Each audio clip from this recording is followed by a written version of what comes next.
மலையாளத்தில் 30க்கும் மேற்பட்ட படங்களை இயக்கிய பிரபல இயக்குனர் துளசிதாஸ் தமிழில் இயக்கும் படம் இனி வரும் நாட்கள். எம்ஜேடி புரொடக்ஷன்ஸ் தயாரிப்பில் உருவாகும் இப்படத்தில் முழுக்க முழுக்க பெண்கள் மட்டுமே நடித்திருக்கிறார்கள். ஒரு காட்சியில் கூட ஆண்கள் நடிக்கவில்லையாம். இனியா, ஆர்த்தி, சுபிச்சா, ஈடன், அர்ச்சனா ஆகியோர் நடித்திருக்கும் இந்த படத்தில் முக்கிய வேடம் ஏற்றுள்ளார் நதியா. படம் குறித்து இயக்குனர் துளசிதாஸ் கூறுகையில், டாக்குமெண்டரி எடுக்க போகும் கல்லூரி மாணவிகளின் பயணத்தில் நடக்கும் எதிர்பாராத சம்பவத்தினையும் அதை தொடர்ந்து நடக்கும் அதிர்ச்சிகளும் சஸ்பென்ஸ் கலந்த த்ரில்லர் திரைக்கதையாக அமைத்திருக்கிறோம்.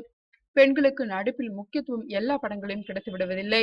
ஆனால் இந்த படத்தில் முழுவதுமே பெண்கள் மட்டுமே நடித்திருப்பதால் அவர்கள் தங்கள் திறமையை வெளிக்காட்ட ஒரு வாய்ப்பாக அமைந்திருக்கிறதா. பாட்டு, சண்டை, காமெடி என்ற பொழுதுபோக்கு அம்சங்களுடன் படத்தில் நிறைய இருக்கிறதா. படத்தில் கதாநாயகிகள் இருக்கிறார்கள், கதாநாயகன் எங்கே என்று கேட்கிறார்கள்.